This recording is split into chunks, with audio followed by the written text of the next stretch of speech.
Hello everyone, welcome you all on your own channel the Sankhyan studies. एक बार फिर आप सब लोगों का बहुत बहुत स्वागत है आपके अपने चैनल द सांख्यान स्टडीज़ में। आज का जो डिस्कशन रहेगा हमारा रहेगा सोर्सेज ऑफ डाटा कलेक्शन पे, कि कौन कौन से सोर्स हैं डाटा कलेक्शन के। जब एक रिसर्चर डाटा कलेक्ट करने के लिए जाता है तो वो कौन कौन से सोर्सेज से उसको डाटा मिल सकता है, इन्फॉर्मेशन मिल सकती है, और कौन कौन से मेथड्स जो रहेंगे वो डाटा कलेक्शन के मेनली रहते हैं प्राइमरी लेवल पे as well as secondary level पे। तो इसके ऊपर हमारा सारा आज का डिस्कशन रहेगा। फिलहाल वीडियो स्टार्ट करने से पहले आप लोगों से रिक्वेस्ट रहेगी कि हमारे YouTube channel the Sankhyan studies को आप जो है सब्सक्राइब कर लें और बेल आइकन को हिट कर लें ताकि आपको हर आने वाले लेटेस्ट वीडियो की इन्फॉर्मेशन मिल जाए। उसके बाद फेसबुक और इंस्टाग्राम पेज है हमारा द सांख्यान स्टडीज़ का नाम से, उसको जो है वो फॉलो करें और लाइक करें जी। तो आज डिस्कस करते हैं कि सोर्सेज ऑफ डाटा कलेक्शन क्या क्या होते हैं, कहाँ कहाँ से डाटा मिलता है। जब भी एक रिसर्चर जो है वो डाटा कलेक्शन के बारे में सोचता है, या हम यूँ कह सकते हैं कि रिसर्च डिजाइनिंग के बाद जो फेज आती है वो that is data collection phase. उसमें क्या होता है कि एक रिसर्चर जो वेरियस सोर्सेज से डाटा कलेक्ट करता है अपने रिसर्चर के लिए, वो जो डाटा है उसको हेल्प करता है उसके एनालिसिस के लिए, उसके ऊपर वो इन्फ्रेंसेस ड्रॉ करता है, उसके ऊपर वो वेरियस स्टैटिस्टिकल टेक्निक्स लगा सकता है, और जो भी उसके ऑब्जेक्टिव होंगे उसके हिसाब से वो मैनेज करेगा अपने डाटा को और अपनी फाइंडिंग्स निकालेगा और फर्दर सजेशंस अपनी देगा, और इस हिसाब से अपनी रिसर्च प्रोसेस को जो है वो कंप्लीट करेगा। प्राइमरली अगर बात करें तो डेटा कलेक्शन के, या यूँ कहें डाटा के जो सोर्स हैं वो दो तरह के सोर्सेज होते हैं। एक तो primary sources, second is secondary sources. ठीक है, अब प्राइमरी डेटा क्या होता है या प्राइमरी सोर्सेज से मिलने वाला डेटा क्या होता है। देखिए, प्राइमरी डाटा क्या होता है कि जब भी एक रिसर्चर जो है वो ग्राउंड लेवल पर जाता है, खुद जाकर के डाटा कलेक्ट करता है, खुद जाकर के जो है वो इनसे इंटरव्यूईज से मिलता है, ठीक है, और खुद जाकर के जो है वो क्वेश्चनर फिल करवाता है, शेड्यूल फिलअप करवाता है, इंटरव्यूज़ कंडक्ट करता है, और जो प्राइमरी लेवल पे जो हमारा एलिमेंट्स है, पॉपुलेशन का जो एलिमेंट्स है जिसको हम सैंपल कहते हैं, रिस्पोंडेंट कहते हैं, उससे मिलता है, उसको ऑब्जर्व करता है या एक्सपेरिमेंट कंडक्ट करता है, उस सारे डेटा को जो बोलेंगे हम वो प्राइमरी डेटा बोलेंगे।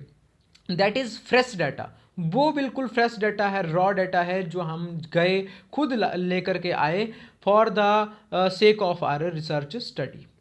दूसरी तरफ अगर बात करें सेकेंडरी डेटा की, तो सेकेंडरी डेटा एक ऐसा डेटा होता है जो ऑलरेडी किसी ना किसी ऑर्गेनाइजेशन, किसी दूसरे रिसर्चर, किसी दूसरे इंस्टीट्यूशन या रिसर्च ऑर्गेनाइजेशन ने जो है वो कलेक्ट करके ऑलरेडी रखा है। ठीक है, अब उनका पर्पज कुछ और हो सकता है वो डेटा जो कलेक्ट किया गया हो वो किसी और पर्पज को रिजॉल्व करने के लिए कलेक्ट किया है उन्होंने, लेकिन कहीं ना कहीं हमें लगता है कि वो डेटा भी हमारी रिसर्च स्टडी के जो ऑब्जेक्टिव है उनको मीट आउट कर सकता है, ऑब्जेक्टिव्स के हिसाब से हम जो है उसके फर्दर उसके ऊपर स्टैटिस्टिकल टेक्निक्स लगा सकते हैं, या हमारी स्टडी में भी वो हेल्प कर सकता है। तो ऐसा डेटा जो किसी और ने अपने काम के लिए, अपने पर्पज़ के लिए या अपनी रिसर्च के लिए ऑलरेडी कलेक्ट करके रखा है, और उस डेटा के ऊपर हम एक्सेस लेते हैं, उसको हम यूज करते हैं अपनी रिसर्च स्टडी में, उसको जो बोलेंगे हम वो सेकेंडरी डेटा बोलेंगे। अच्छा, प्राइमरी डेटा को कलेक्ट करने के लिए जब हम वेरियस मेथडोलॉजी यूज़ करते हैं, वेरियस टेक्निक्स यूज़ करते हैं, उनको सोर्सेज उनको बोलेंगे हम प्राइमरी डाटा कलेक्शन मेथड्स। और जब सेकेंडरी डाटा को एक्सेस करने के लिए जो वेरियस मेथडोलॉजी यूज़ करेंगे, टेक्निक्स यूज़ करेंगे, उनको बोलेंगे हम सेकेंडरी डेटा कलेक्शन मेथड। अभी मैंने क्या किया है, इसके ऊपर कुछ स्क्रीनशॉट्स लगाए हैं अपने नोट्स के, जो मैंने वेरियस बुक्स को कंसल्ट करके जो है वो बनाए थे। ठीक है, अब इसको इलेबोरेट कर पाना या इसको हम मतलब डायग्रामेटिकली यहाँ इस मोमेंट ऑफ टाइम पे थोड़ा टफ था, तो मैंने स्क्रीनशॉट जो है वो लगा दिया यहाँ पे फ़ोटो खींच के। आप इसको ध्यान से समझेंगे। बहरहाल हमारा जो डिस्कशन रहेगा फर्दर अदर वीडियोज़ में, अदर आने वाले लेक्चर्स में, वो 1-to-1 रहेगा। जो मेन हमारे प्राइमरी और सेकेंडरी डाटा के सोर्सेज हैं उनको हम 1 by 1 डिस्कस करेंगे डिटेल में। आज जस्ट एक ओवरव्यू है इस वीडियो में। अगर बात करें प्राइमरी डाटा की, तो प्राइमरी डाटा दो तरह का हो सकता है, एक तो क्वांटिटेटिव नेचर का और दूसरा क्वालिटेटिव नेचर का। क्वांटिटेटिव डाटा उस डाटा को बोलते हैं हम जिसमें फिगर्स, वैल्यूज़, क्वांटिटी, नंबर्स, ये चीज़ें जो है वो ज़्यादा यूज होती हैं। मतलब 70-80% चीज़ें हमारे पास वॉल्यूम, क्वांटिटी, नंबर्स, फिगर्स के ऊपर होंगी।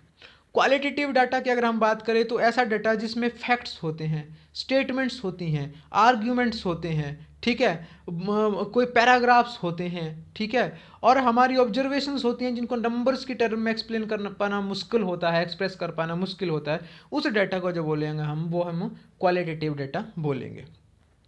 प्राइमरी डेटा को में जब क्वांटिटेटिव डेटा की बात करते हैं तो उसको डिस्क्रिप्टिव और काउजल दो वे से जो है वो हम कलेक्ट कर सकते हैं, या दो सोर्सेज हैं इसकी मेनली। डिस्क्रिप्टिव में आता है कि जैसे सर्वे कंडक्ट किया, मान लिया आप 1-to-1 जो है इंडिविजुअल के पास जा रहे हैं, जो सैंपल है हमारा उसको अप्रोच कर रहे हैं 1-to-1, और सैंपल से जाकर के जो है क्वेश्चनर फिलअप करवा रहे हैं, शेड्यूल फिलअप करवा रहे हैं, क्वेश्चन पूछ रहे हैं, इंटरव्यू ले रहे हैं, ठीक है, या उससे डिस्कशन कर रहे हैं, ठीक है, उसको हम बोलेंगे सर्वे मेथड। सर्वे मेथड मतलब कि वहाँ 1-to-1 गए और हमने जाकर के उससे शेड्यूल फिलअप करवाया, उससे डाटा कलेक्ट किया। उसके बाद observational and other data. Observational data का मतलब है कि जब हम गए, हमारा जो एलिमेंट था, सैंपल था, उसके पास गए, उसको उसके साथ डिस्कशन किया, और उसका जो भी हमने चीज़ मेजर करनी थी या ऑब्जर्व करनी थी उसको ऑब्जर्व किया, उसके डिस्कशन के करने के बाद या विदाउट डिस्कशन जो है उसको ऑब्जर्व किया, उसको हम बोलेंगे क्वांटिटेटिव जो है हमारा डेटा कलेक्शन का मेथड ऑब्जर्वेशनल। इसके बाद बात करें काउजल की, तो काउजल में मतलब इसमें काउज एंड इफेक्ट का रिलेशनशिप हम फाइंड आउट करते हैं। इसमें एक्सपेरिमेंटल मेथड लगता है डाटा कलेक्शन का, कि हमने क्या किया, एक्सपेरिमेंट कंडक्ट किया with the help of various elements which are necessary for the experiment which we are going to conduct in our research study. तो हमें एक्सपेरिमेंट के हेल्प से जो है वो डाटा लेते हैं या ऑब्जर्व करते हैं, एक्सपेरिमेंट कंडक्ट करके जो भी फाइंडिंग्स आती है उनको लिखते हैं। बात करें क्वांटिटेटिव डाटा की, तो क्वांटिटेटिव डाटा क्वालिटेटिव डाटा की। क्वालिटेटिव डाटा दो तरह का हो सकता है, डायरेक्ट, इनडायरेक्ट। डायरेक्ट का मतलब है नॉन डिस्गाइज्ड, ठीक है, और इनडायरेक्ट का मतलब है डिस्गाइज्ड। इन नॉन डिस्गाइज्ड में कभी भी पर्पज जो है वो छुपाया नहीं जाता है, वो बिल्कुल क्लियर बताया जाता है कि हम क्या पर्पज है स्टडी का, या कुछ होने जा रहा है, जो एलिमेंट होता है, जो सैंपल होता है, जो रिस्पोंडेंट होता है, उसको पता होता है कि यहाँ क्या होने वाला है। और बात करें इनडायरेक्ट की या डिसगाइज्ड की, उसमें पर्पज जो है वो छुपाया जाता है, उसमें कुछ हिंट नहीं दिए जाते कि आपको क्या करवाने जा रहे हैं आपसे या क्या होगा इससे, ठीक है। अब डायरेक्ट जो क्वालिटेटिव नेचर का डाटा है डायरेक्ट, उसको हम दो तरह से कलेक्ट करते हैं। एक तो फोकस ग्रुप, ठीक है, इंटरव्यूज इसको बोलते हैं, फोकस ग्रुप इंटरव्यू, ठीक है। दूसरा आता है हमारा depth interview. Focus group interview का मतलब है जब हम किसी एक पर्टिकुलर मैटर के ऊपर ही सारी बातचीत करते हैं, ठीक है। और फोकस ग्रुप में जो हमारा एक हो सकता है पैनल हो, ठीक है, और वो पैनल जो है वो इंटरव्यूअर से पूछता है चीज़ों को। और इसके बाद डेप्थ इंटरव्यू की बात करते हैं कि इसी एक पर्टिकुलर करेक्टरिस्टिक या पर्टिकुलर थिंग के ऊपर में डिटेल में डिस्कशन करना, ठीक है, उसको हम डेप्थ इंटरव्यू बोलेंगे। दूसरा अगर बात करें इनडायरेक्ट क्वालिटेटिव नेचर के डाटा की, तो उसमें प्रोजेक्टिव टेक्निक्स आती हैं। प्रोजेक्टिव टेक्निक्स क्या क्या हो सकती हैं, जैसे एसोसिएशन टेक्निक्स।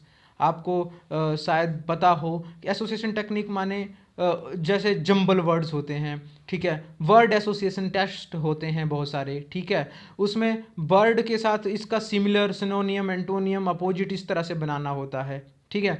कंप्लीशन टेक्निक्स होती हैं कि आपको एक सेंटेंस दिया है, उसमें ब्लैंक्स रखे हुए हैं और बोला है कि इसको फिलअप करो, that is completion techniques.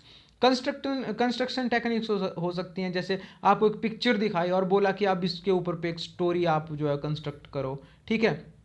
Expressive techniques हो सकती हैं कि कोई चीज़ आपको सिचुएशन दी और बोला इस सिचुएशन को एक्सप्रेस करो आप। इस तरह से बहुत सारे टेक्निक्स हैं पर्सन को, इंडिविजुअल को ऑब्जर्व करने की या इंटरव्यू करने की या उससे डाटा कलेक्ट करने की, उसका मतलब पूछने की, ठीक है, उससे कुछ क्वेश्चनर की हेल्प से, शेड्यूल की हेल्प से, ऑब्जर्वेशन की हेल्प से, इंटरव्यू की हेल्प से, या कोई टेस्ट लगा करके या कोई एक्सपेरिमेंट करके हम डाटा जो है वो प्राइमरी नेचर का डाटा जो है वो कंडक्ट कर सकते हैं। एग्जामिनेशन पॉइंट ऑफ व्यू से अगर हम शॉर्ट क्वेश्चन की बात करें, 1 नंबर का क्वेश्चन, 2 नंबर का, तो ये ज़्यादा याद रखने की ज़रूरत नहीं है, ठीक है। यहाँ से क्वेश्चन जो आता है वो बड़े लेवल का क्वेश्चन आ सकता है, जैसे टर्म एंड की बात करें कि what are the various sources of data, ठीक है, प्राइमरी एंड सेकेंडरी एक्सप्लेन, ठीक है, तो उस वहाँ पर आपको बहुत हेल्प करेगा। बहरहाल अगर 1 नंबर की बात करें तो सोर्सेज ऑफ डाटा के मेन जैसे कौन कौन से प्राइमरी के कौन कौन से सोर्सेज हैं या मेथड्स हैं, उससे काम चल जाएगा। अगर हम बात करें सेकेंडरी डाटा की, तो सेकेंडरी डाटा दो तरह का हो सकता है, एक तो इंटरनल और दूसरा एक्सटर्नल। इंटरनल का मतलब है जो हमारे पास ऑलरेडी अवेलेबल है। इंटरनल मतलब जो हमारी ऑर्गेनाइजेशन का है या मेरे खुद के मुझे मालूम है वो चीज़, ठीक है, या मेरे पास कोई फाइल ऑलरेडी एग्जिस्ट करती है या मैंने प्रिपेयर कर रखा था पहले किसी काम के लिए, वो जो है वो इंटरनल सेकेंडरी डाटा होगा, ठीक है।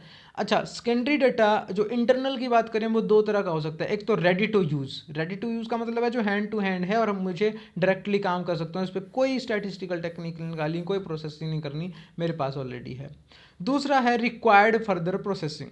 रिक्वायर्ड फर्दर प्रोसेसिंग का मतलब है जो डाटा तो है लेकिन उस पर कुछ ऑपरेशंस करना है, कोडिंग करनी है या उसको थोड़ा सा कंटाई छंटाई करनी है, ठीक है, थोड़ा सा उसमें से कुछ हटाना है, ठीक है, और उसको थोड़ा सा काम के लायक बनाना है, that is required further processing. और अगर बात करें एक्सटर्नल की, जो मेरी ऑर्गेनाइजेशन या मेरे पास नहीं है, कहीं बाहर से मुझे लाना है, तो वो तीन तरह का हो सकता है या तीन जगह से मुझे मिल सकता है। पहला पब्लिश्ड मटेरियल, दूसरा कंप्यूटराइज्ड डेटाबेस, तीसरा सिंडिकेट सर्विसेज। पब्लिश्ड मटेरियल का यहाँ क्या मतलब है कि ऐसी ऑर्गेनाइजेशन या ऐसे इंस्टीट्यूशन जो डाटा पब्लिश करते हैं, ठीक है, जैसे general business sources. General business sources अगर हमें बिजनेस का डाटा चाहिए तो कहाँ कहाँ से मिल सकता है? एक तो स्टैटिस्टिकल रिकॉर्ड से मिल सकते हैं, दूसरा गाइड्स होते हैं, मैगजीन्स होती हैं बिजनेस से रिलेटेड, ठीक है, वहाँ से मिल सकती हैं चीज़ें, डायरेक्टरीज से मिल सकते हैं, और वेरियस इंडेक्सेस होते हैं, इंडिसेस होती हैं स्टॉक एक्सचेंज से रिलेटेड, फॉर एग्जांपल, वहाँ से आपको बिजनेस का डाटा मिल सकता है। अगर हमें गवर्नमेंट से रिलेटेड डाटा चाहिए तो वो गवर्नमेंट के वेरियस सोर्सेज हैं, जैसे सेंसस डाटा है, ठीक है, सेंसस का डाटा हमें मिल सकता है, पॉपुलेशन से रिलेटेड हमें कुछ भी चाहिए पूरे कंट्री का मिल सकता है। और अदर गवर्नमेंट पब्लिकेशंस हैं, ठीक है, पीरियोडिकल्स निकलते हैं, जर्नल्स निकलते हैं, डिपार्टमेंट वाइज जो है बुक्स पब्लिश होती हैं, ठीक है, या बहुत सारी जो गवर्नमेंट के डिपार्टमेंट्स हैं, मिनिस्ट्रीज़ हैं, उनकी साइट से आप डाटा एक्सेस कर सकते हैं। अब बात करें अगर एक्सटर्नल सोर्सेज में कंप्यूटराइज्ड डाटाबेस की, तो आपको ऑनलाइन, इंटरनेट और ऑफलाइन जो डाटा वो मिल सकता है। बहुत सारे सोर्सेज हैं, जैसे यहाँ पे बात करी है, जैसे bibliography database, numeric database, full text database, directory database, special purpose database. ये वो डाटाबेस हैं जो आपको ऑनलाइन मिलते हैं, ठीक है। जैसे किसी यूनिवर्सिटी की आपने लाइब्रेरी का एक्सेस लिया तो उसकी आप पूरे जो थीसिस वहाँ पे हैं, सबमिट हैं और ऑनलाइन चढ़ी हुई हैं, वो आप एक्सेस कर सकते हैं, ठीक है। कोई रिसर्च पेपर किसी रिसर्च ऑर्गेनाइजेशन का आपके पास एक्सेस है तो आप उनके जो वहाँ रिसर्च पेपर अपलोडेड हैं आप उनको देख सकते हैं, डाउनलोड कर सकते हैं। इस तरह से ये कंप्यूटराइज्ड डेटाबेस में आता है। इसके बाद बात करते हैं सिंडिकेट सर्विसेज की। सिंडिकेट सर्विसेज क्या होती हैं? ऐसी ऑर्गेनाइजेशन जो केवल और केवल डाटा कलेक्शन का काम ही करती हैं ऑर्डर के बेस पे, या उनके पास रेडीमेड डाटा मिलता है। जैसे फासोटेक आपने नाम सुना होगा, तो फासोटेक एक वर्ल्ड लेवल की ऑर्गेनाइजेशन है जो सिर्फ डाटा मेंटेन करती है प्रोडक्शन से रिलेटेड, क्रॉप से रिलेटेड, टूरिज्म से रिलेटेड, ठीक है, इस तरह का डाटा, मशीनरी से रिलेटेड, इंडस्ट्री से रिलेटेड। तो वो डाटा कलेक्ट करती है पूरे वर्ल्ड से, ठीक है, वेरियस सोर्सेज से, और आप उनको पे करो और वो आपको डाटा ऑन डिमांड जितना आपको चाहिए वो दे सकती है, उसके हिसाब से वो पेमेंट लेगी। तो this are called the syndicate service, जो स्पेशल डाटा कलेक्शन का ही काम करती हैं और डाटा का सोर्स प्रोवाइडर है, ठीक है। तो ये था जी प्राइमरी और सेकेंडरी डाटा का हल्का सा ओवरव्यू, ठीक है, हल्का सा नहीं, डिटेल में हल्का सा ओवरव्यू इसको कह सकते हैं हम। फर्दर हम प्राइमरी डाटा के मेथड्स कौन कौन से वो डिटेल में वन बाय वन डिस्कस करेंगे। सेकेंडरी डाटा का इतना ज़्यादा रिसर्च में हम बात करें तो कोई डिस्कशन की ज़रूरत नहीं है। जैसे जैसे रिसर्चर कंडक्ट करता जाता है उसको पता लगता रहता है कि मुझे सेकेंडरी डाटा मेरे रिसर्च से रिलेटेड कहाँ मिलेगा। लेकिन बात करें अगर प्राइमरी डाटा की, that is very very much important. उसके लिए इंस्ट्रूमेंट्स होने चाहिए, वो तैयार करने पड़ते हैं, कौन सी टेक्निक लगे वो बहुत बड़ा सोचने का मसला है। सेकेंडरी डाटा का तो कुछ बड़ा इशू नहीं है, वो तो हैंड टू हैंड मिल जाता है, ठीक है। तो ये था जी आप आज के वीडियो में। Thanks for listening, thanks for watching. I hope आपको पसंद आया होगा। पसंद आया है तो लाइक करें, कमेंट जरूर करें, ठीक है, और सब्सक्राइब करें, शेयर करें द सांख्यान स्टडीज़ को, द सांख्यान स्टूडियो को। आपकी कोई क्वेरी होती है, you can mail me on sksankhyan666@gmail.com। Call कर सकते हैं, व्हाट्सएप कर सकते हैं 7627096162 पे। आपको हार्ड कॉपी या सॉफ्ट कॉपी चाहिए हैंड रिटन नोट्स की, पेपर 1 की, भले पेपर 2 जो हमारा मैनेजमेंट का है, आपको प्रोवाइड करवाई जाएगी। Thank you, thanks a lot.